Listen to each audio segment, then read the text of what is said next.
আসসালামু আলাইকুম এভরিওয়ান, সবাই কেমন আছেন? আশা করি সবাই অনেক ভালো আছেন। অনেক বেশি ব্যস্ততার মধ্যে দিয়ে আসলে আজকের দিনটা কেটেছে আমাদের। কোরবানি ঈদটা আসলে মনে হয় সবারই অনেক বেশি ব্যস্ততার মধ্যে কাটে।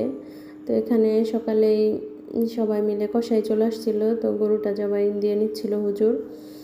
আর এখানে আমি ঘরে চলে আসলাম রান্নাবান্না করার জন্য, যেহেতু কষাইরা আছে প্লাস বাসায়ও কিছু আর হেল্পিং হ্যান্ড আছে, তারাও খাবে। তো সবার জন্য আমি একদম বেশি পরিমাণে খিচুড়ি রান্না করে নিচ্ছিলাম।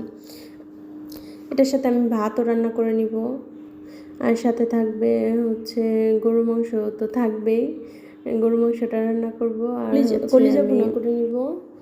তো এগুলাই আজকে আমাদের দুপুরে রান্না বান্নায় থাকবে। আর প্রচণ্ড পরিমাণ গরম পড়েছিল, এই জন্য আমার মেয়ে আবার কয়েকবার আমাদের শরবত বানিয়ে খাইয়েছে, আমরাও খেয়েছি, প্লাস আমাদের যে হেল্পিং হ্যান্ডরা ছিল ওনাদেরকেও দিয়েছি।